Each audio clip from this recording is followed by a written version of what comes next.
Hello viewers, welcome to అక్షరం educations. ఈరోజు మనం డిస్కస్ చేసుకోబోయే టాపిక్ ఏంటంటే ఈ ఆర్టిఫిషియల్ ఫైబర్స్ అంటే సింథటిక్ ఫైబర్స్, అదేవిధంగా ప్లాస్టిక్స్. మనకి జనరల్గా మనం చాలాసార్లు చదువుకొని ఉంటాము ఫైబర్స్ అంటే ఏంటో. ఫైబర్లు అనేవి ఏ విధంగా ప్రొడ్యూస్ అవుతాయి, దాన్ని మనం ఏ విధంగా ఆహారంలో తీసుకుంటాం అనేది కూడా ఇంతకుముందు చాలాసార్లు మనం మాట్లాడుకున్నాం. ఫైబర్ అనేది ఈ మొక్కలలో ఉన్నటువంటి గ్లూకోజ్ నుంచి వచ్చేదే ఫైబర్. కాకపోతే అది మనము అరిగించుకోలేని విధంగా ఉంటాయి.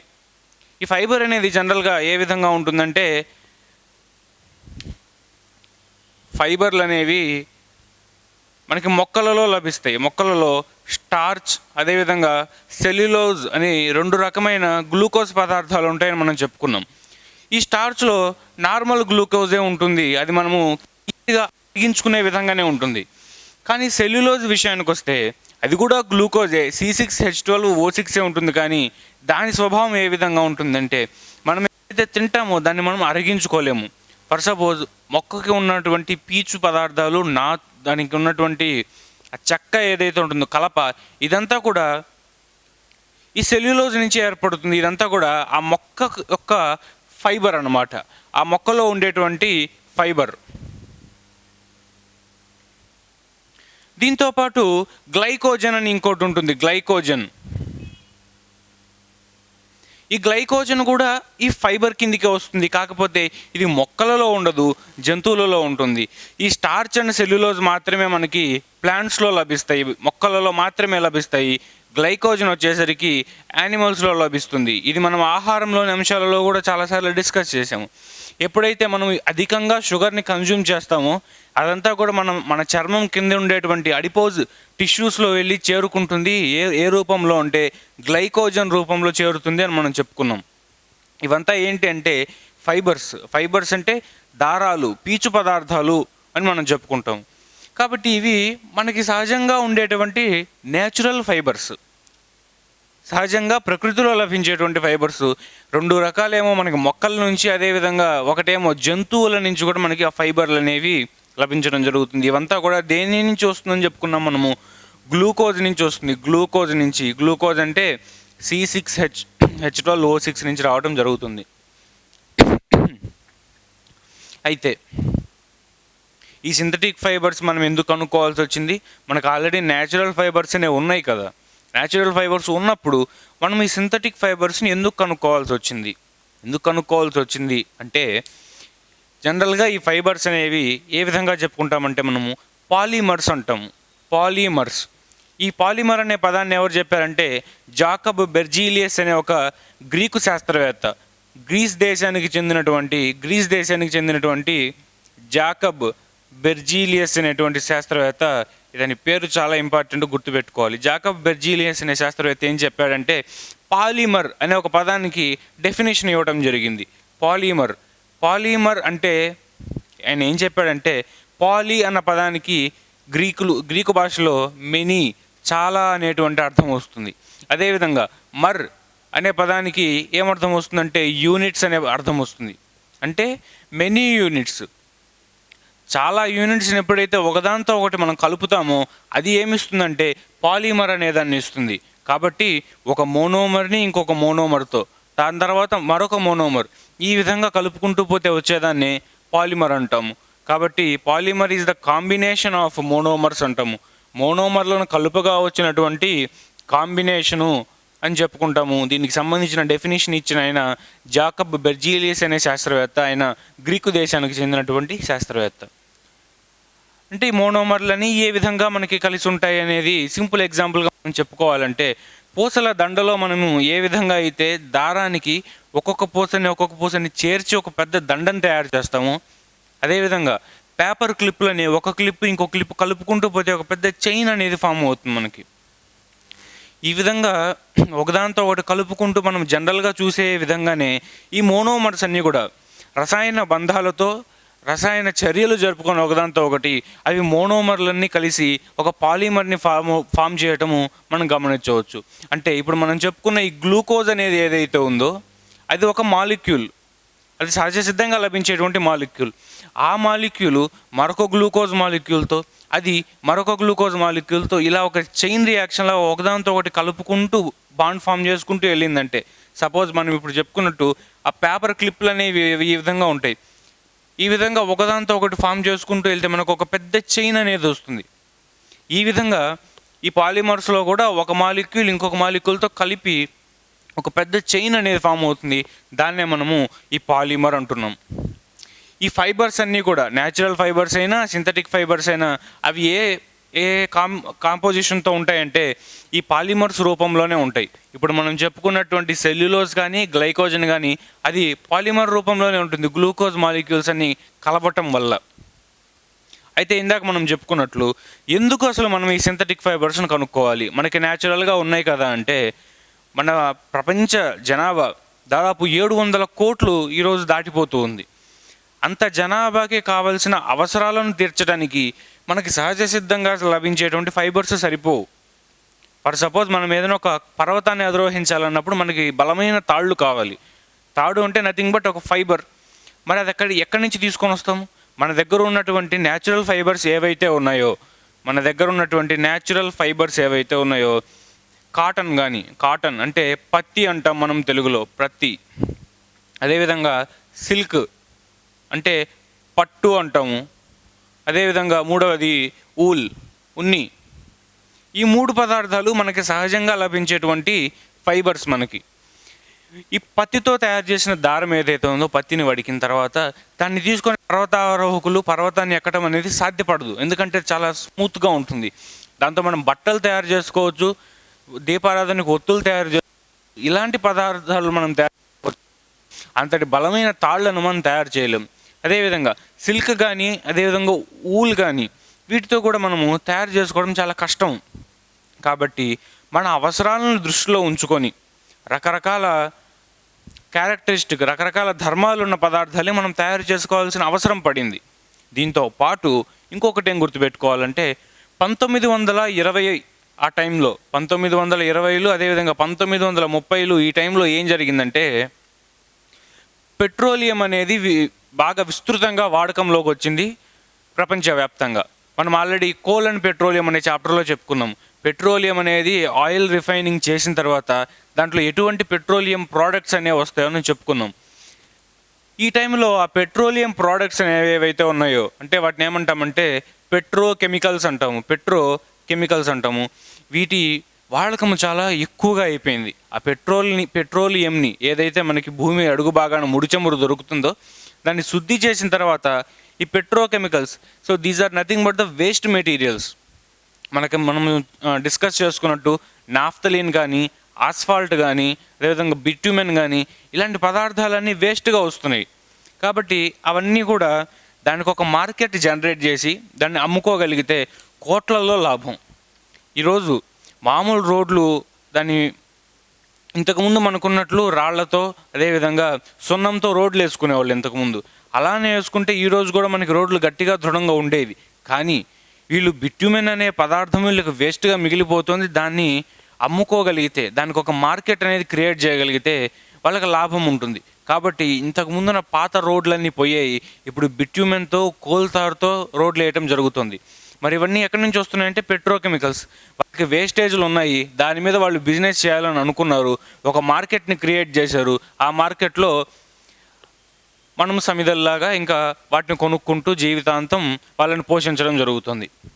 ఇదే విధంగా ఈ పెట్రోకెమికల్స్ నుంచి ఉత్పత్తి అయిన వాటిల్లో నుంచే సింథటిక్ ఫైబర్స్ను కూడా తయారు చేద్దామన్న ఆలోచన పుట్టింది. ఈ కాటను, సిల్క్, ఊలు అనేవి కేవలము కొన్ని ప్రాంతాలకే పరిమితమైనవి. వీటి సాగు అనేది పాశ్చాత్య దేశాల్లో చాలా కష్టం.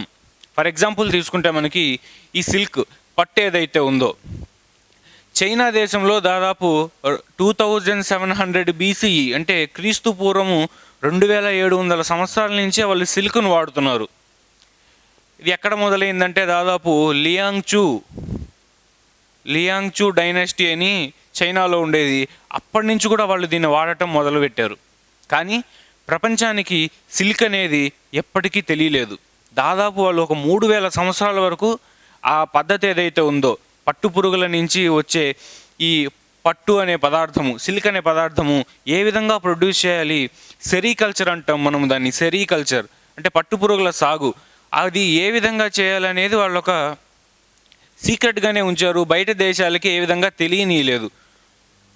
దాన్ని వాళ్ళు వ్యాపారంగా మార్చుకొని పాశ్చాత్య దేశాలతో వ్యాపారం చేసుకుంటూ ఒక సిల్క్ రోడ్ అనేది ఫామ్ చేశారు మనకి మిడిల్ ఈస్ట్ కంట్రీస్ మీదుగా అని మనం చాలాసార్లు చెప్పుకున్నాం. అదేవిధంగా ఈ పట్టుని వీళ్ళు బయటికి రానిలేదు. అయితే 550 ADE క్రీస్తు శకము 550వ సంవత్సరంలో ఏం జరిగిందంటే బైజనైట్ అనే ఒక ఎంపైర్ ఉండేది మనకి మిడిల్ ఈస్ట్లో. మధ్యప్రాచ్య దేశాల్లో బైజనైట్ అనే ఒక ఎంపైర్ ఉండేది. వాళ్ళు ఏం చేశారంటే అక్కడి నుంచి ఈ సిల్క్ను కొనుక్కొని వచ్చేటప్పుడు చైనా నుంచి అక్కడ ఉండేటువంటి ఆ పట్టు పురుగుల్ని, అదేవిధంగా వాటి గుడ్లని కొన్నిటిని స్మగ్లింగ్ చేసుకొని బయటకు వచ్చేయడం జరిగింది.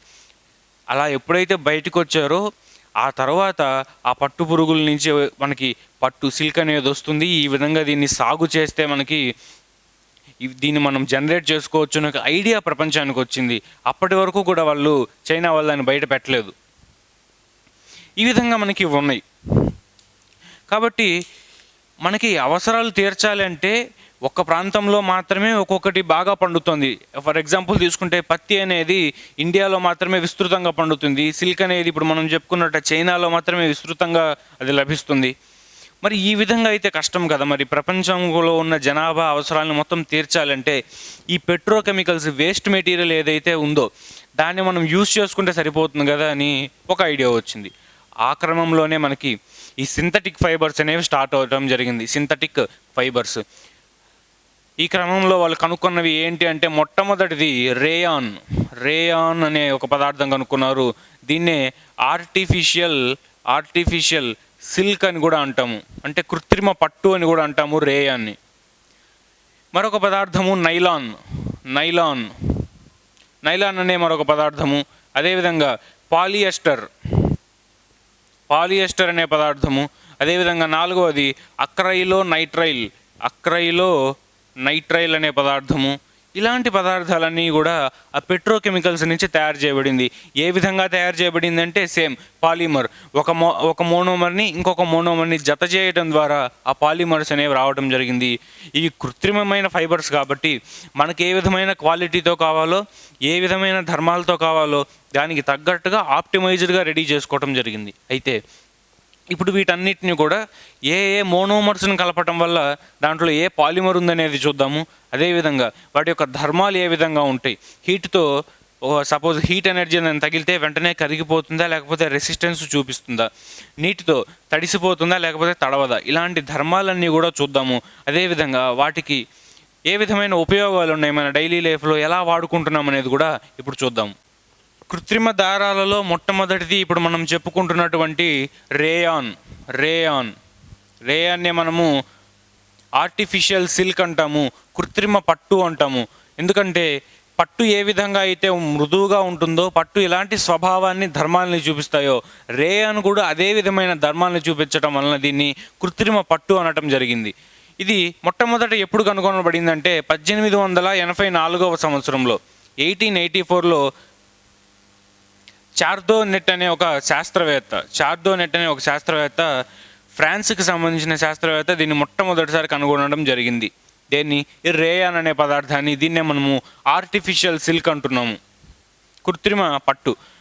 అయితే ఈ రేయాన్ అనేది మనకి ప్రపంచంలోనే మొట్టమొదటి సింథటిక్ ఫైబర్. అప్పటి వరకు కేవలం న్యాచురల్ ఫైబర్స్ అయినటువంటి కాటన్, వూల్, అదేవిధంగా సిల్క్ని మాత్రమే వాడుకునే వాళ్ళము. మొట్టమొదటిసారి 1884లో ఈ చార్డోనెట్ అనేటువంటి శాస్త్రవేత్త ఈ రేయాన్ని కనుగొనడం జరిగింది. అయితే ఇది మొట్టమొదటి ఆర్టిఫిషియల్ ఫైబర్ అంటున్నాము. దీంట్లో ఎటువంటి మోనోమర్ని వాళ్ళు యూజ్ చేశారు. ఇప్పుడు మనం ఇందాక చెప్పుకున్నట్టు ఈ ఫైబర్స్ అన్నీ కూడా పాలిమర్సే, ప్రతి దాంట్లో ఒక మోనోమర్ ఉంటుంది అని చెప్పుకున్నాం. మరి దీంట్లో వాడినటువంటి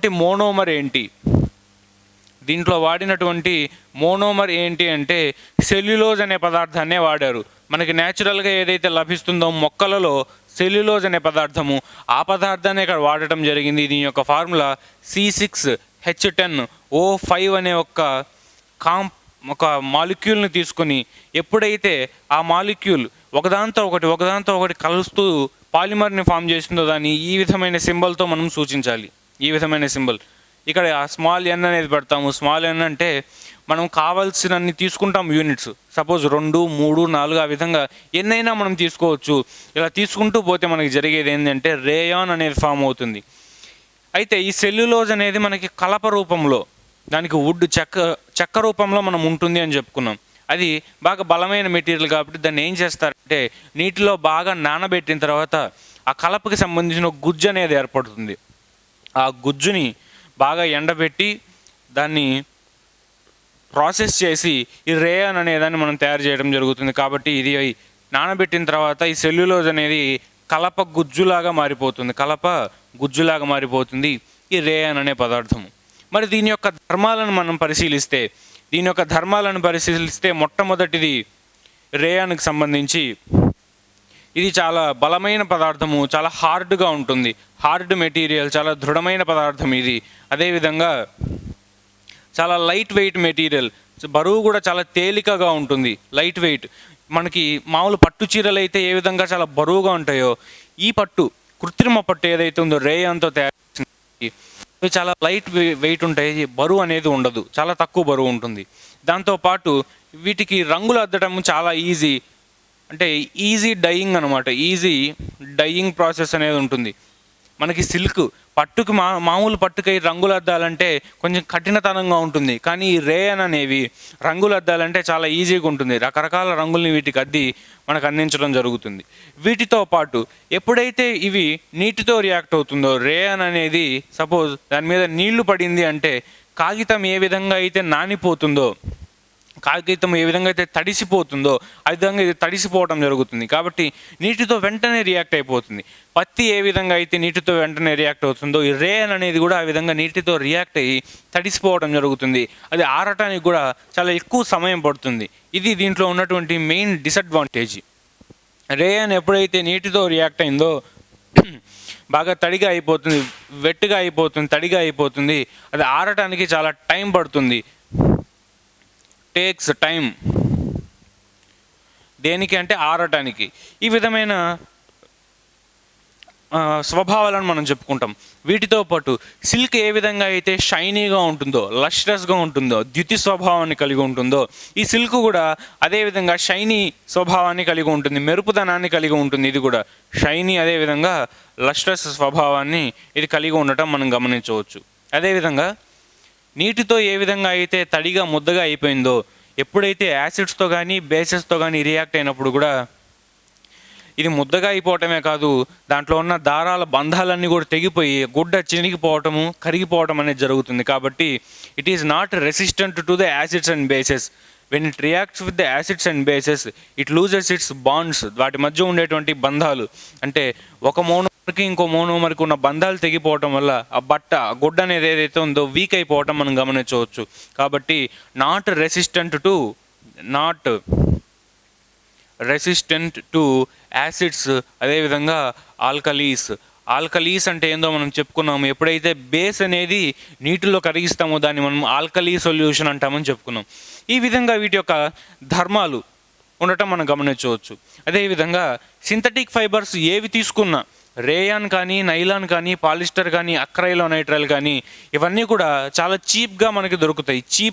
చీప్లీ అవైలబుల్ అన్నమాట. ఇవి చీప్లీ అవైలబుల్ అంటే ఒక పట్టు చీరను కొనడానికి 1000 రూపాయలు ఖర్చు పెడితే ఇది కేవలం 200-300కే ఈజీగా దొరుకుతుందన్నమాట. ఎందుకంటే వీటి ప్రొడక్షన్ అనేది అంత ఎక్కువగా ఉంది. పెట్రోకెమికల్స్ ఎక్కువగా మనకి ఆ వేస్ట్ అనేది విపరీతంగా, పెట్రోల్ 24 గంటలు వస్తూనే ఉంటారు, దాని నుంచి వేస్ట్ కూడా 24 గంటలు వస్తూనే ఉంటుంది. మరి అన్నిటిని కూడా ఫైబర్స్గా మార్చుకునే అవకాశం ఉంది. కాబట్టి ప్రొడక్షన్ ఎక్కువ ఉంది, మార్కెట్ ఎక్కువ ఉంది, దానికి తగ్గట్టు రేట్ అనేది తక్కువగా ఉంటుంది, మనకి ప్రైస్ అనేది తక్కువగా ఉంటుంది. సింపుల్ ఎకనామిక్ ఫార్ములా అంతే. Cheaply available. అదేవిధంగా దీన్ని తయారు చేయటం కూడా, ఆ ప్రాసెసింగ్ కూడా ఏదైతే ఉందో ఆ ప్రాసెస్ కూడా ఈజీ ప్రాసెస్ అనమాట. మనకి ఈజీ ప్రాసెస్. అదేవిధంగా దీని యొక్క డ్యూరబిలిటీ ఏదైతే ఉందో, డ్యూరబిలిటీ చాలా ఎక్కువగా ఉంటుంది. అంటే తెలుగులో మనము మన్నిక అంటాము. పట్టుతో పోల్చుకుంటే ఈ రేయాన్ అనే పదార్థము ఎక్కువ కాలం మన్నికగా మనకి ఎక్కువ కాలము ఉండటం జరుగుతుంది. ఎందుకంటే ఇది మనము తయారు చేసుకున్నటువంటి మానవ నిర్మిత పట్టు, ఇదొక సింథటిక్ సిల్క్గా, ఆర్టిఫిషియల్ సిల్క్ కాబట్టి దీని యొక్క మన్నిక అనేది మనం ఎక్కువ కాలం గమనించవచ్చు. ఈ విధంగా వీటి యొక్క ధర్మాలను మనం చెప్పుకుంటాం. వీటికి ఎగ్జాంపుల్ మనం తీసుకుంటే రేయాన్కి అసిటేట్ రేయాన్ అనే పదార్థము ఒక మంచి ఎగ్జాంపుల్. మనకి అసిటేట్ రేయాన్ అనే పదార్థము మనకి మార్కెట్లో దొరుకుతుంది. వీటితో తయారు చేసినటువంటి గుడ్డలు మనం కొనుక్కోవచ్చు. వీటి యొక్క యూజెస్ చూస్తే మొట్టమొదటిది, వీటితో టవల్స్ ఎక్కువగా తయారు చేస్తాము. టవల్స్, అదేవిధంగా షాల్స్, అదేవిధంగా మనకు కావాల్సినటువంటి క్లోతింగ్ ఏదైతే ఉందో, షర్ట్స్ కానివచ్చు, అవన్నీ కూడా వీటితో తయారు చేయడం జరుగుతుంది. అదేవిధంగా బ్లాంకెట్స్, కర్టైన్స్ ఇవన్నీ కూడా వీటితో తయారు చేసుకుంటారు. బ్లాంకెట్స్ కానీ, కర్టైన్స్ కానీ ఇవన్నీ కూడా దీంతో తయారు చేసుకోవడం జరుగుతుంది. వీటి యొక్క యూజెస్ ఈ విధంగా ఉంటాయి. వాటి ధర్మాలను ఆధారంగా చేసుకొని రకరకాల క్లాత్స్ని మనం తయారు చేసుకుంటున్నాము, వాటిని మనము యూజ్ చేసుకుంటున్నాము. పట్టు స్థానంలో ఆర్టిఫిషియల్ సిల్క్ అనేది ఈరోజు ఎక్కువగా యూసేజ్లోకి రావడం జరిగింది. ఈ విధంగా ఈ రేయాన్ గురించి మాట్లాడుకుంటాం. రెండవది నైలాన్ కూడా ఒక ఆర్టిఫిషియల్ ఫైబరే. In fact it is the fully artificial fibre, first ever fully artificial fibre. ఇక్కడ మనము రేయాన్ అనేది కలప గుజ్జుతో తయారు చేసాము. అంటే నేచురల్గా దొరికేటువంటి కలపతో జస్ట్ లింక్ ఇచ్చామంతే. కానీ నైలాన్ విషయానికి వచ్చేసరికి నువ్వు ఎలాంటి నేచురల్ ఫైబర్ వాడట్లేదు, ఇక్కడ వాడినట్టు సెల్యులోజ్ వాడట్లేదు, ప్యూర్లీ సింథటిక్. అది మనకి ప్రకృతిలో లభించేటువంటి కోల్ కానీ, వాటర్ కానీ, అదేవిధంగా గాలి, ఈ మూడిటి మిశ్రమంతో మనకి నైలాన్ అనే ఒక పదార్థం తయారవుతుంది. ఆ నైలాన్ ధర్మాలను ఇప్పుడు చూద్దాం. నైలాన్ అంటాం దీన్ని. ఈ నైలాన్ని మొట్టమొదటిసారి ఎప్పుడు కనుగొనడం జరిగిందంటే 1932వ సంవత్సరంలో యుఎస్ఏ, అమెరికాలో ఎవరు కనుక్కున్నారంటే సైంటిస్టు, ఆయన పేరు వెలేస్ అనేటువంటి అమెరికన్ సైంటిస్టు 1932లో దీన్ని కనుగొనడం జరిగింది. This is the first ever fully artificial fibre. అంటే దీన్ని కేవలము కోల్, బొగ్గు, అదేవిధంగా ఎయిర్, గాలి, అదేవిధంగా వాటర్, ఇలాంటి పదార్థాలను రకరకాల మోతాదుల్లో కలిపి తయారు చేసిందే ఈ nylon. It is fully artificial fibre. మొట్టమొదటిసారి పూర్తిగా కృత్రిమంగా తయారు చేసినటువంటి ఫైబర్ ఏది అంటే నైలాన్. దీనికి ఎగ్జాంపుల్స్గా మనం చెప్పుకోవాలంటే నైలాన్ 6 అంటాము. నైలాన్ 6 అనేటువంటి ఒక మెటీరియల్, దాంతోపాటు నైలాన్ 66 అనేటువంటి మరొక మెటీరియల్. ఇవన్నీ కూడా ఈ నైలాన్లోని రకాలు. మరి దీని యొక్క మోనోమర్ ఏంటి అంటే, దీని యొక్క మోనోమర్ని ఏం చేస్తామంటే అడిపిక్ యాసిడ్ని తీసుకుంటారు. అడిపిక్ యాసిడ్ అనే ఒక పదార్థాన్ని ఎప్పుడైతే హెక్సామిథిలీన్ డైఅమైన్ అనే పదార్థంతో కలుపుతామో అది దాని యొక్క మోనోమర్గా ప్రవర్తిస్తుంది. అడిపిక్ యాసిడ్ని హెక్సామిథిలిన్ డైఅమైన్తో కలిపిన తర్వాత ఏదైతే పదార్థం ఫామ్ అవుతుందో అది దాని యొక్క మోనోమరు. అలాంటి మోనోమర్లని ఒకదాంతో ఒకటి కొన్ని వేల సంఖ్యలో కలుపుకుంటూ పోయిన తర్వాత ఫామ్ అయ్యేటువంటిదే మనకి నైలాన్ అంటాము. ఈ నైలాన్ 6 యొక్క ఫార్ములా తీసుకుంటే మనము C6H11NO అనే ఫార్ములాని కలిగి ఉంటుంది ఈ నైలాన్ 6. ఇది పాలిమర్ కాబట్టి ఈ విధమైన స్ట్రక్చర్ని మనం గీస్తాము. Small n units, repeated units ఒకదాంతో ఒకటి లింక్ అయి ఉండటం వల్ల. నైలాన్ 6 విషయానికి వస్తే C12H22N2O2 అనే ఫార్ములాని ఇది కలిగి ఉండటం మనం గమనించవచ్చు. ఇది కూడా రిపీటెడ్ యూనిట్స్, ఈ n యూనిట్స్ కలిసి ఉండటం వల్ల నైలాన్ 6 అనేది ఫామ్ అవుతుంది. ఈ విధంగా దీని యొక్క మోనోమర్ని మనం చెప్పుకుంటాం. అయితే ఈ నైలాన్ యొక్క ధర్మాలు ఏంటి? మనం ఏ విధంగా అయితే రేయాన్కి చూసామో ఈ నైలాన్ యొక్క ధర్మాలు ఏంటంటే మొట్టమొదటి మనం ఇందాకే చెప్పుకున్నట్టు హార్డ్గా ఉంటుంది, చాలా బలంగా ఉంటుంది, అదేవిధంగా షైనీగా ఉంటుంది, లషరస్గా మెరుస్తూ ఉంటుంది. దీంతో పాటు దీనికున్న ఇంపార్టెంట్ ధర్మం ఏంటి అంటే సూపర్ స్ట్రాంగ్ మెటీరియల్. ఇది సూపర్ స్ట్రాంగ్, చాలా దృఢంగా ఉంటుంది. ఎంత దృఢంగా అంటే ఇందాక మనం చెప్పుకున్నట్టు ఆ పర్వతారోహకులు కింద నుంచి ఆ పైకి దారాన్ని వేసి దాన్ని పట్టుకొని ఇట్లా ఎక్కడం జరుగుతుంది. అక్కడ ఎక్కటానికి వాళ్ళు వాడేటువంటి ఆ దారం ఏంటి అంటే నైలాన్. ఈ కృత్రిమ దారాన్నే వాళ్ళు వాడతారు, నైలాన్నే. అంటే దీని యూజెస్కి మనం మాట్లాడుకుంటే పారాషూట్స్లో అదేవిధంగా మౌంటైన్ క్లైంబింగ్లో దీన్ని వాడటం జరుగుతుంది. మౌంటైన్ క్లైంబింగ్లో వాడటం జరుగుతుంది. ఎందుకంటే ఇది ఒక సూపర్ స్ట్రాంగ్ మెటీరియల్ కాబట్టి, చాలా దృఢంగా ఉంటుంది కాబట్టి దీన్ని అక్కడ వాడటం జరుగుతుంది. దీంతోపాటు మరొక ధర్మం ఏంటంటే రెసిస్ అబ్రేషన్. అబ్రేషన్ అంటే ఏంటి అంటే, మనము దీంతో తయారు చేసుకున్న బట్టలను ఎప్పుడైతే వేసుకోవడం జరుగుతుందో మన శరీరానికి ఆ క్లాత్కి మధ్య రాపిడ్ అనేది అసలు ఏమాత్రం ఉండదు. ఒకసారి నైలాన్ క్లాత్ని మనం ఎప్పుడైతే ధరించడం జరుగుతుందో అది చాలా స్మూత్గా ఉంటుంది, అదేవిధంగా చాలా మెత్తగా కూడా ఉంటుంది. కాబట్టి ఎటువంటి అబ్రేషన్, ఆ రాపిడి అనేది ఏమాత్రము ఉండదు, చాలా కంఫర్ట్గా ఉండటం మనం గమనించవచ్చు. దీంతోపాటు ఇప్పుడు మనం చెప్పుకున్నట్టు చాలా స్మూత్ మెటీరియల్ మెత్తగా ఉంటుంది అసలు ఈ నైలాన్ అనేది. దీంతోపాటు దీంట్లో చెమట ఏదైతే ఉందో ఆ స్వెట్ ఎవాపరేట్ అవ్వడానికి ఏమాత్రం ఛాన్స్ లేదు. ఎందుకంటే చాలా థిక్గా ఉంటుంది, ఇది మందంగా ఉంటుంది ఈ పదార్థం. నైలాన్ అనేది చాలా థిక్నెస్ అనేది చాలా ఎక్కువగా ఉంటుంది. అదేవిధంగా దాని యొక్క ఎలాస్టిసిటీ ఏదైతే ఉందో, సాగుదల కూడా చాలా ఎక్కువగా ఉంటుంది. దీనికి ఎలాస్టిసిటీ అనేది కూడా చాలా ఎక్కువగా ఉంటుంది. ఈ రెండు ధర్మాలు ఉండటం వల్ల, ఆ థిక్నెస్, ఆ మందం అనేది ఉండటం వల్ల, అదేవిధంగా ఎలాస్టిసిటీ ఉండటం వల్ల మనకి ఈ పత్తితో తయారు చేసినటువంటి ఖద్దరు బట్టలు కానీ ఇవన్నీ, వాటిలో మనకి హోల్స్ అనేవి ఉంటాయి, సన్న రంధ్రాలు ఉంటాయి. కాటన్తో తయారు చేసినటువంటి కాటన్ షర్ట్లలో మనం వేసుకున్నప్పుడు చెమట అనేది ఈజీగా ఎవాపరేట్ అయిపోతుంది. అందుకే మనము సమ్మర్లో ఎక్కువగా కాటన్ దుస్తులనే వాడుతూ ఉంటాము.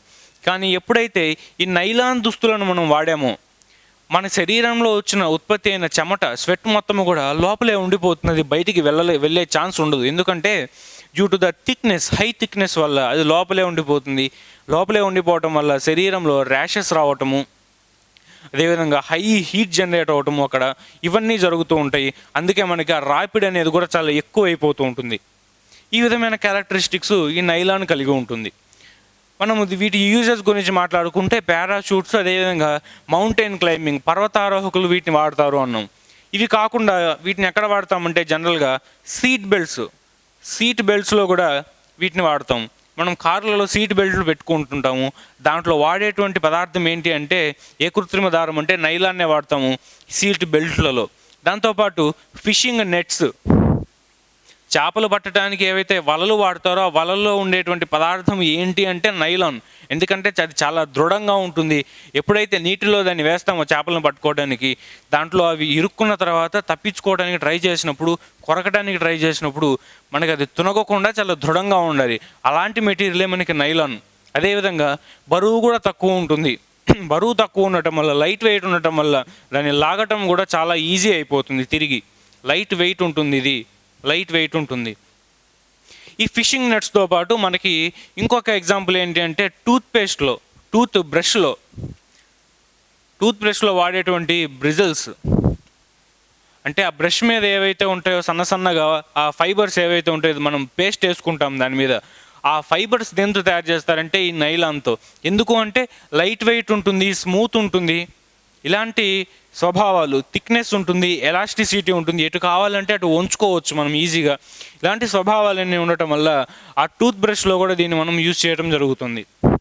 ఇలాంటి ధర్మాలన్నీ కూడా ఈ నైలాన్కు ఉండటం మనం చూస్తూ ఉన్నాం. దీన్ని కనుక్కొనింది వెల్లేస్ అనే శాస్త్రవేత్త 1932లో యూఎస్ఏలో కనుక్కోవడం జరిగింది. ఈ విధంగా మనము నైలాన్ గురించి మాట్లాడుకుంటాం. తరువాతది పాలిఎస్టర్ అంటే ఏంటంటే ఒక ఎస్టరు మరొక ఎస్టర్తో అది మరొక ఎస్టర్తో ఈ విధంగా పాలిమర్ని ఫామ్ చేయటం వల్ల ఫామ్ అయ్యేదే పాలిఎస్టర్. ఆ పేరులోనే ఉంది పాలిఎస్టర్ అంటున్నాం. అంటే మెనీ ఎస్టర్స్, ఒక ఎస్టర్తో ఇంకొక ఎస్టర్ లింక్ అవటం. మరి ఎస్టర్ అంటే ఏంటి అంటే అదొక ఆర్గానిక్ కాంపౌండ్, అదొక కర్బన పదార్థము. ఆర్గానిక్ కాంపౌండ్ దాని యొక్క ఫార్ములా ఏ విధంగా ఉంటుంది, RCOOR అనేటువంటి ఫార్ములాలను కలిగి ఉండేవన్నీ కూడా మనము ఎస్టర్స్గా చెప్పుకుంటాము. వీటికి ఎలాంటి ధర్మం ఉంటుందంటే జనరల్గా స్వీట్ స్మెల్ అనేది మనం వీటి నుంచి గమనించవచ్చు. స్వీట్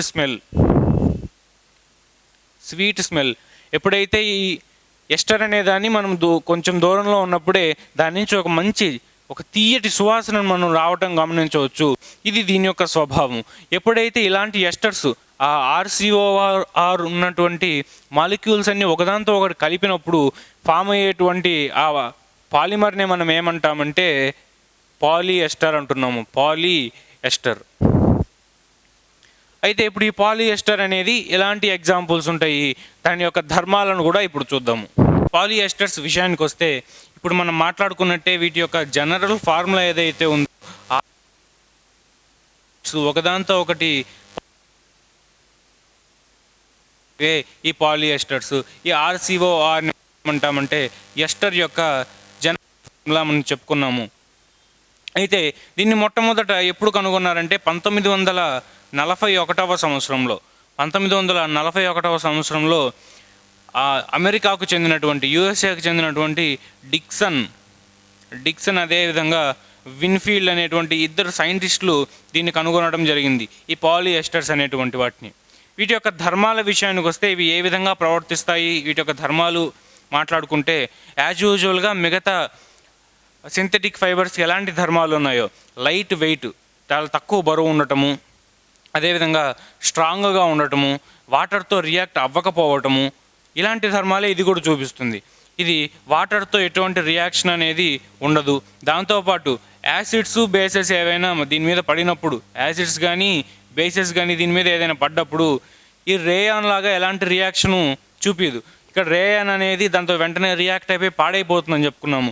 కానీ ఈ నైలాన్ కానీ పాలిస్టర్ కానీ వాటర్ పడినా అదేవిధంగా యాసిడ్స్ బేసెస్ పడినా ఎలాంటి కెమికల్స్ పడినా కూడా రెసిస్టెన్స్ అనేది చూపిస్తుంది, ఎలాంటి ప్రభావం అనేది ఉండదు మనకి.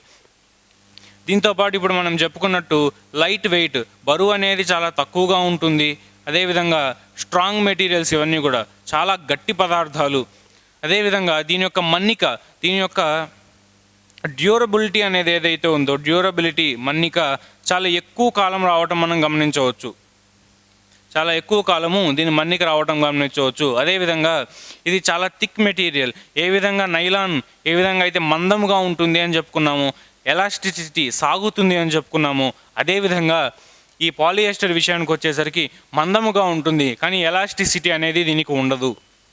కాబట్టి ఎలాస్టిసిటీ అనేది ఏదైతే చెప్పుకుంటామో అది దీనికి ఉండదు.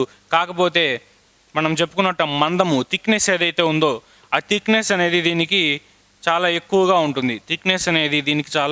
ఎక్కువగా ఉంటుంది. కాబట్టి ఈ పాలిఎస్టర్స్తో చేసినటువంటి బట్టలు ఏవైతే ఉంటాయో వాటిని మనం వేసుకున్నప్పుడు ఇందాక నైలాన్కి చెప్పుకున్నట్టే దీనికి కూడా చెమట అనేది బయటికి పోకపోయేసరికి ఆ స్కిన్కి సంబంధించినటువంటి ఇరిటేషన్ కానీ స్కిన్ డిసీజెస్ కానీ రావడానికి ఆస్కారం ఉంటుంది ఈ పాలిఎస్టర్తో తయారు చేసినటువంటి బట్టలు వేసుకోవటం వలన. అయితే వీటి యొక్క ధర్మాలు. వీటితో పాటు ఎప్పుడైతే చిన్న ఫ్లేమ్ అనేది తగులుతుందో చాలా ర్యాపిడ్గా ఇది తగలబడిపోవటం మనం చూడవచ్చు. ఎందుకంటే ఇవన్నీ సింథటిక్ ఫైబర్స్, దీంట్లో మెటీరియల్ అనేది కూడా చాలా ఫ్లేమబుల్ నేచర్లో ఉంటుంది. ఏ సింథటిక్ ఫైబర్ని తీసుకున్నా, ఏది తీసుకున్నా కూడా ఫ్లేమబుల్ నేచర్ ఉంటుంది. అంటే చిన్న నిప్పు రవ్వ చాలు దీనికి మొత్తం కూడా తగలబడిపోవటానికి.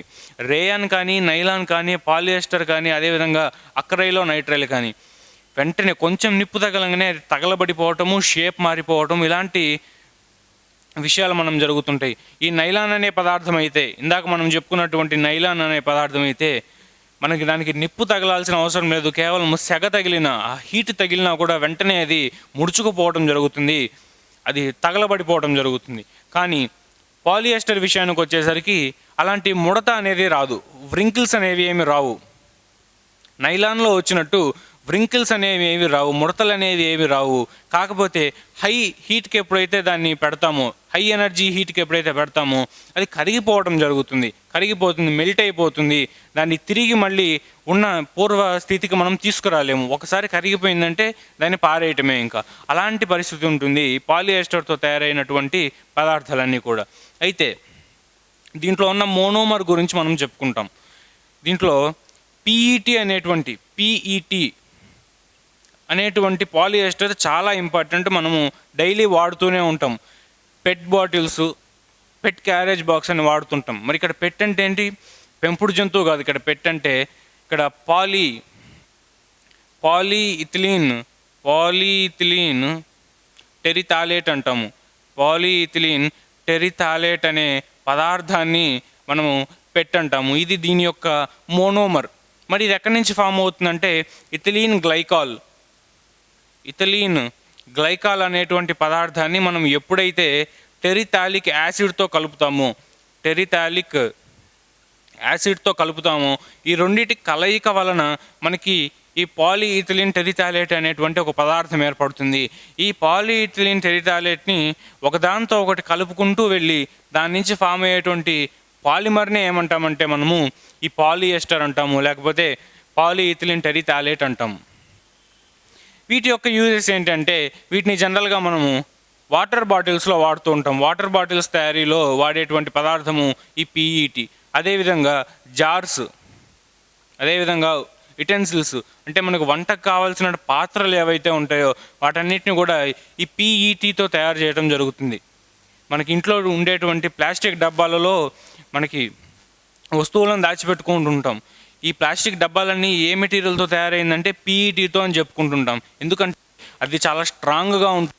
ఎప్పుడైతే హీట్ అనేది దానికి తగిలిందో నైలాన్ లాగా రేయాన్ లాగా వెంటనే తగలబడిపోదు, కానీ మెల్ట్ అవుతుంది. మెల్ట్ అయ్యి దాని షేప్ అనేది మారిపోతుంది. దాన్ని మనం పారేసుకోవచ్చు, అంతేగాని అది మంటని ఫ్లేమ్స్ను సృష్టించదు. ఈ నైలాన్ ఇట్లాంటివి అయితే వెంటనే తగలబడిపోతాయి. జస్ట్ ఐరన్ చేద్దామన్న ఆలోచన వచ్చినా కూడా తగలబడిపోతాయి ఇవి. కానీ ఇక్కడ ఇలాంటివి జరగదు. హీట్ ఎనర్జీ ఎప్పుడైతే సప్లై చేస్తావో దాని షేప్ అనేది మారిపోయి నల్లగా మాడిపోవడం జరుగుతుంది. కాబట్టి ఇది వీటితో పోల్చుకుంటే రేయాన్తో నైలాన్తో పోల్చుకుంటే పీఈటీ అనేది సమ్వాట్ సేఫ్. దీని తర్వాత పీఈటీని ఇంకా ఎక్కడ ఉపయోగించుకుంటామంటే మనము డ్రెస్సులు, క్లాతింగ్ ఇండస్ట్రీలో కూడా ఉపయోగించుకుంటాము. క్లాతింగ్ ఇండస్ట్రీలో బట్టలు తయారు చేయడానికి కూడా దీన్ని ఉపయోగించుకోవడం జరుగుతుంది. దీంతోపాటు రెండవది పాలిఎస్టర్స్లో ఇప్పుడు మనము ఒక ఎగ్జాంపుల్ చూసాము. ఒకటోది పాలీఇథిలిన్ టెరిథాలేట్ అన్నాము. దీంతోపాటు డాక్రాన్ అనే మరొక మెటీరియల్ని కూడా తయారు చేసుకోవడం జరుగుతుంది. డాక్రాన్ అనేటువంటిది కూడా ఒక పాలిఎస్టరే. ఇలాంటి పదార్థాలన్నీ కూడా మనం తయారు చేసుకుంటాం. అయితే మనం ఇందాకే చెప్పుకున్నట్టు వీటికి రంగులు అద్దడం చాలా ఈజీ ప్రాసెస్. సింథటిక్ ఫైబర్స్ ఏవైనా కూడా రేయాన్ కానీ నైలాన్ కానీ పాలిఎస్టర్ కానీ రంగులు అద్దటము చాలా ఈజీ. అదేవిధంగా మరొక పదార్థంతో బ్లెండ్ చేయటం కూడా చాలా ఈజీ. అంటే పాలిఎస్టర్ని మనకి న్యాచురల్గా లభించేటువంటి కాటన్తో, వూల్తో, సిల్క్తో బ్లెండ్ చేయటం, ఒకదాంతో ఒకటి కలిపి మరింత సింథటిక్ ఫైబర్స్ని తయారు చేయడం కూడా చాలా ఈజీ. కాబట్టి వీటి నుంచి ఏం తయారు చేస్తుంటారంటే జనరల్గా పాలీవూల్ అంటే పాలిఎస్టర్ని అదేవిధంగా మనకి న్యాచురల్గా లభించేటువంటి వూల్ ఈ రెండు కలుపగా వచ్చేదే మనకి ఈ పాలీవూల్ అనే పదార్థం. అదేవిధంగా కాటన్ అది కూడా సేమ్. మనకి పాలిఎస్టర్కి ఎప్పుడైతే కాటన్ను కలుపుతామో కాటన్ అనేది ఫామ్ అవ్వడం జరుగుతుంది. ఈ విధంగా మనకి రకరకాల బ్లెండింగ్స్ అనేవి కూడా వీటి మధ్య చూడొచ్చు. పాలిథిన్ టెరిథాలేట్ అదేవిధంగా డాక్రాన్తో పాటు మూడవ పదార్థం ఏంటి అంటే ఎగ్జాంపుల్ దీనికి టెరిలీన్ అనే ఒక పదార్థం ఉంటుంది. అది కూడా పాలిఎస్టర్ నుంచి తయారైందే. ఏ విధంగా డాక్రాన్ని, ఏ విధంగా పీఈటీని తయారు చేసామో ఈ టెరిలీన్ని కూడా దాని నుంచి తయారు చేస్తాము. అది కూడా సేమ్ ఇవే ధర్మాలను కలిగి ఉంటుంది. అంటే వీటికి మధ్య ఉన్న తేడా ఏంటి అంటే మనం ఇక్కడ తీసుకునేటువంటి యూనిట్స్, ఈ ఎన్ ప్లేస్లో 2 యూనిట్స్ తీసుకున్నామంటే దాన్ని ఒక పేరుతో పిలుస్తాము. 4 యూనిట్స్ తీసుకుంటే దాన్ని ఇంకొక పేరుతో పిలుస్తాము. ఈ విధమైన డిఫరెన్స్ మాత్రమే ఉంటుంది. కానీ వాటి యొక్క ఫిజికల్ ప్రాపర్టీస్, కెమికల్ ప్రాపర్టీస్లో దాదాపు ఎటువంటి చేంజ్ అనేది ఉండకపోవటం మనం గమనించవచ్చు. ఇప్పుడు ఈ చెప్పుకున్న యూజెస్తో పాటు వాటర్ బాటిల్స్, జార్స్, యుటెన్సిల్స్, అదేవిధంగా డ్రెస్సులు, వీటితో పాటు వీటిని వైర్లు తయారు చేయడానికి ఉపయోగిస్తారు. వైర్స్ తయారు చేయడానికి ఉపయోగిస్తాము. దాంతోపాటు మ్యాగ్నెటిక్ టేప్స్ తయారు చేయడానికి ఉపయోగిస్తాము. అదేవిధంగా ఇక్కడ మనం చెప్పుకున్నట్టు ఈ పాలిఎస్టర్ని ఏ విధంగా అయితే వేరే పదార్థంతో బ్లెండ్ చేస్తున్నామో పాలీవూల్, కాటన్ ఫామ్ అవుతున్నాయి. అదేవిధంగా టెరిలీన్ని కూడా బ్లెండ్ చేసుకుంటారు. అదేవిధంగా ఏ విధంగా అంటే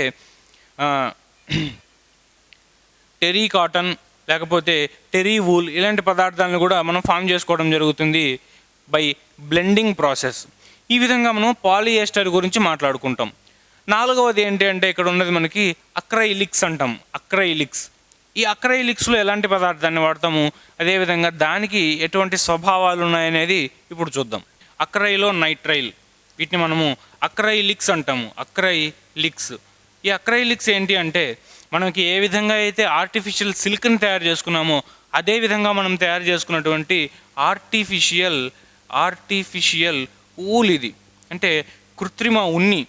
మనకి జనరల్గా ఉన్ని అనేది జంతువుల ఏదైతే వాటి హెయిర్స్ ఉంటాయో వాటి నుంచి మనం కలెక్ట్ చేసుకునేటువంటిది ఉన్ని.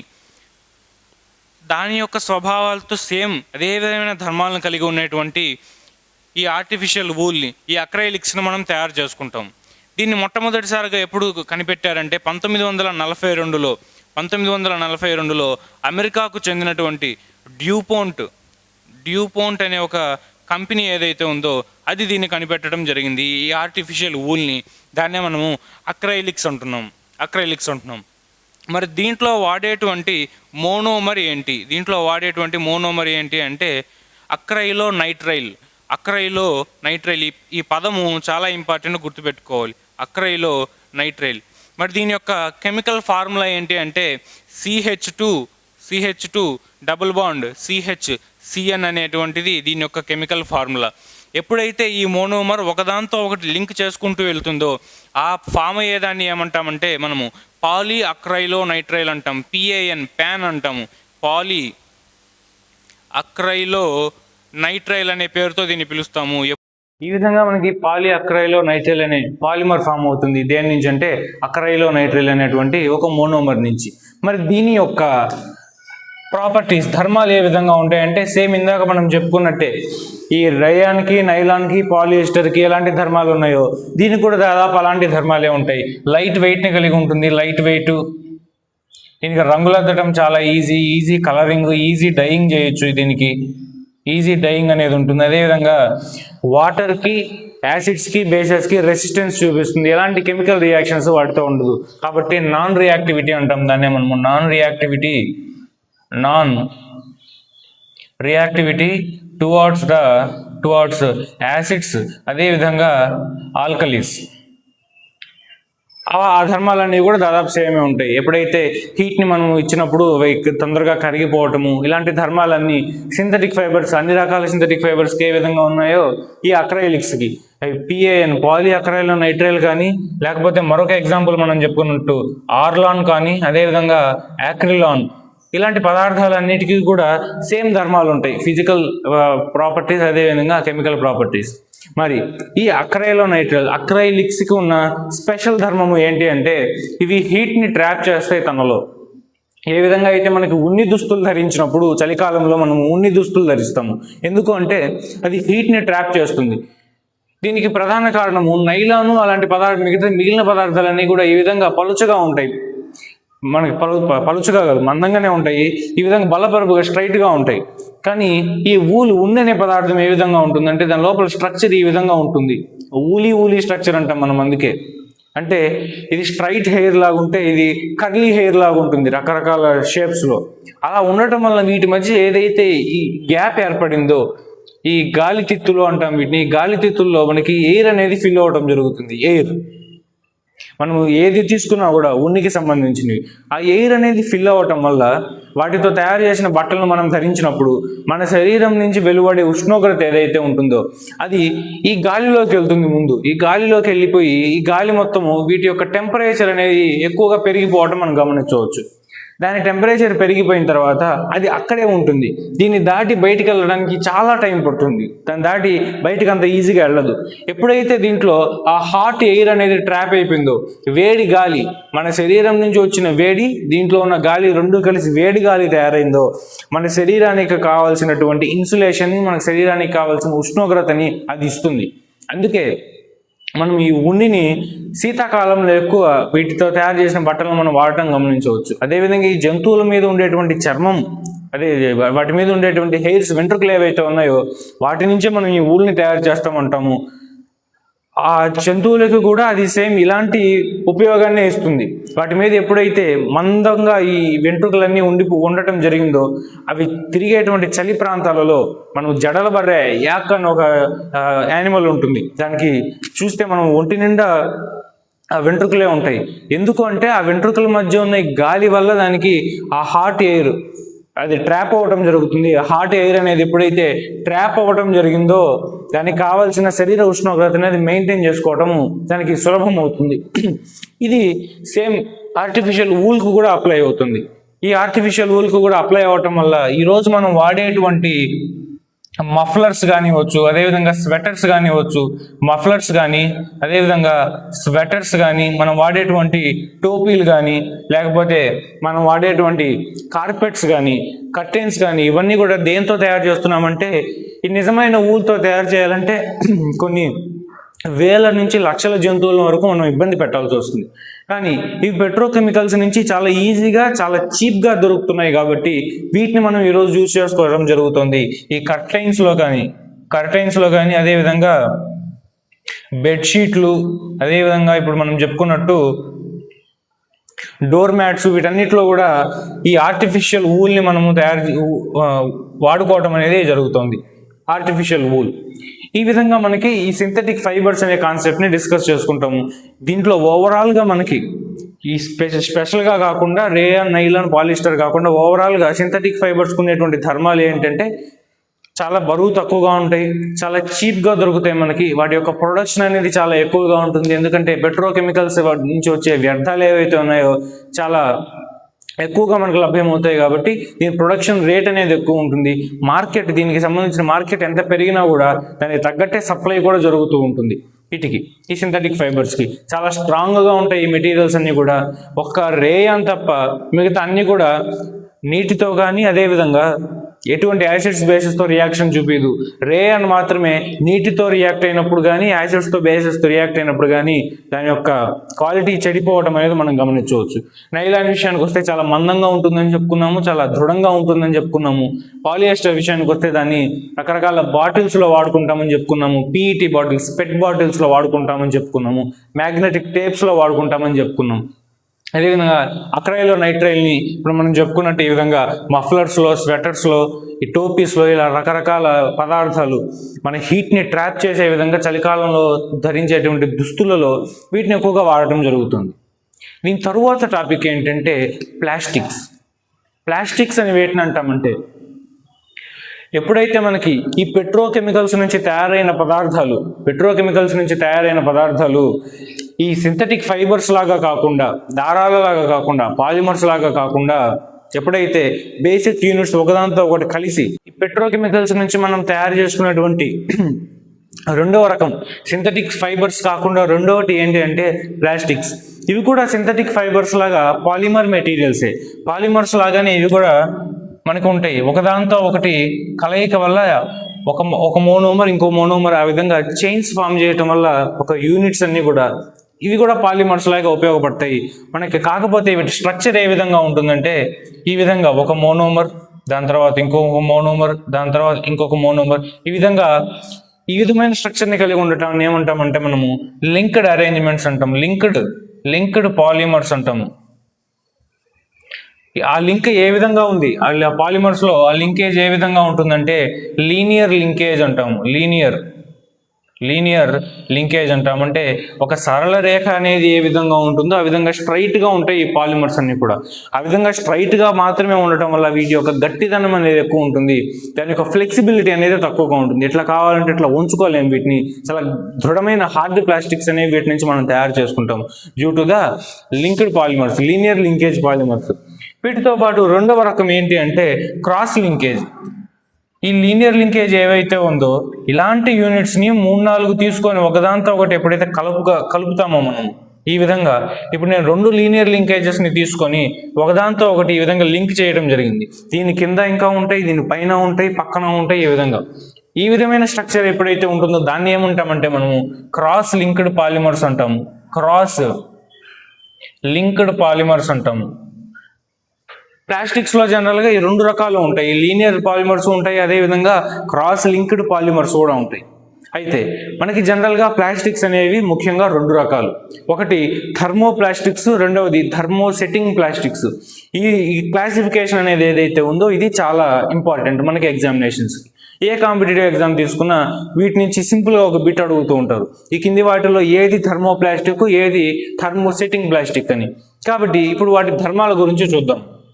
మొట్టమొదటి ఇప్పుడు మనం చెప్పుకున్నట్టు థర్మోప్లాస్టిక్స్.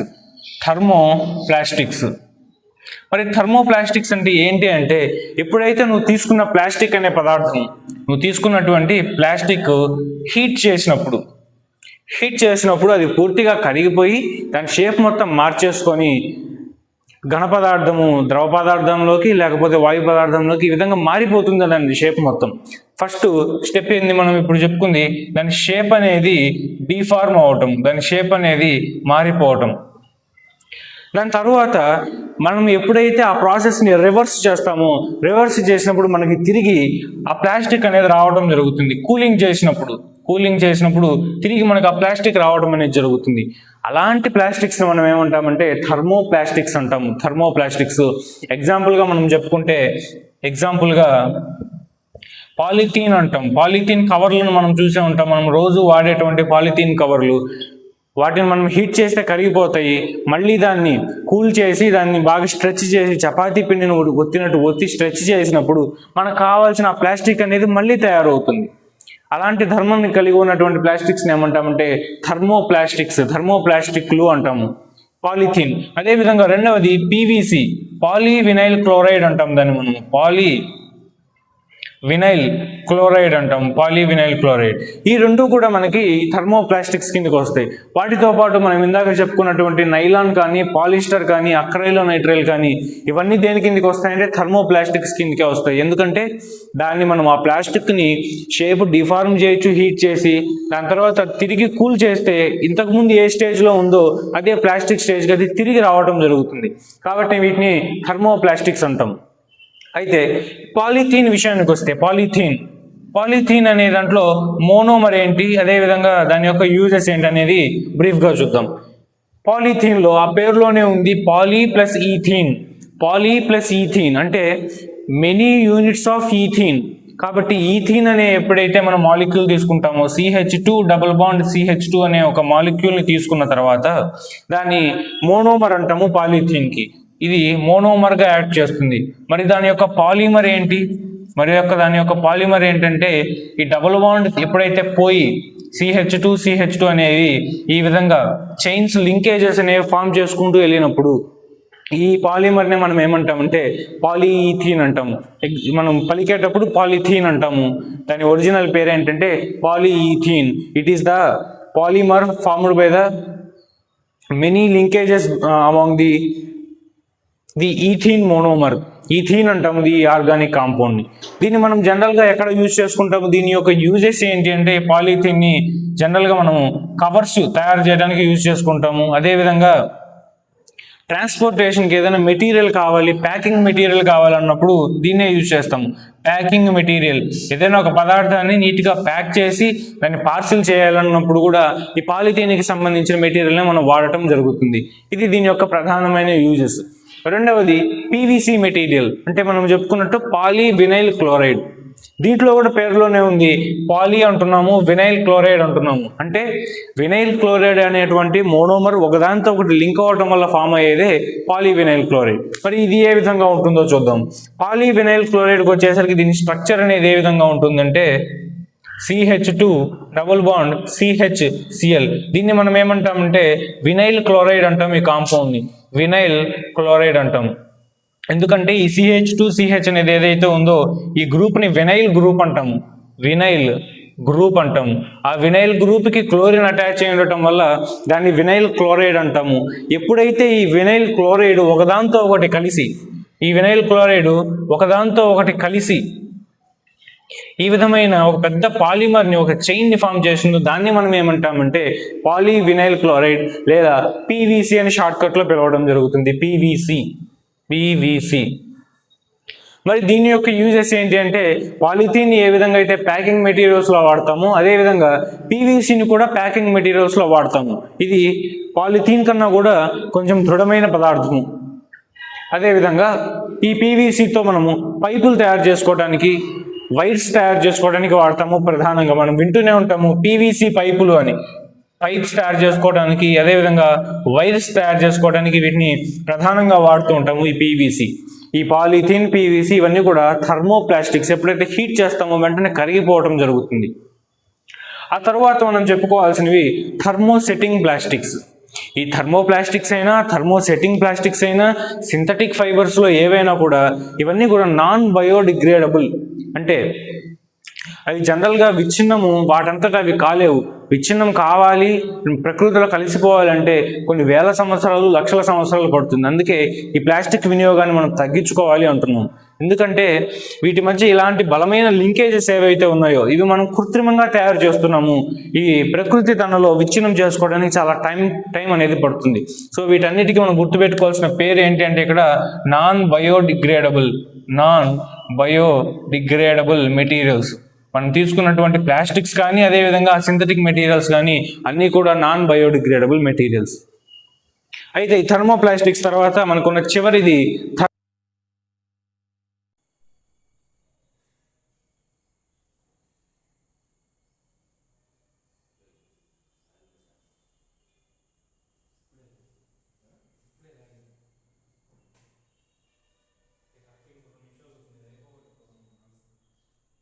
ఈ థర్మోప్లాస్టిక్స్ లో ఇప్పుడు మనం చూసినవి కాకుండా మూడో రకం కూడా ఉంది, దాన్ని మనం టెఫ్లాన్ అంటాం. ఈ టెఫ్లాన్ అనే మెటీరియల్ ఎక్కడ వాడతామంటే టెఫ్లాన్ మనం జనరల్ గా వాడేటువంటి నాన్ స్టిక్ ప్యాన్స్ వీటిలో దాని పై పూత ఏదైతే ఉంటుందో దాన్ని టెఫ్లాన్ తో వేస్తాము. దీంట్లో వాడేటువంటి మోనోమర్ ఏంటంటే CF2 డబుల్ బాండ్ CF2 అంటే టెట్రాఫ్లోరో ఇథిలీన్ అంటాం. దీన్ని టెట్రాఫ్లోరో ఇథిలీన్ అంటాం. ఎప్పుడైతే ఇది CF2 బాండ్ CF2 ఈ విధంగా పాలిమర్ ని ఫామ్ చేయడం జరిగిందో దాన్ని మనం ఏమంటామంటే టెఫ్లాన్ అంటాము. దీన్ని నాన్ స్టిక్ ప్యాన్స్ మీద వేయడం జరుగుతుంది.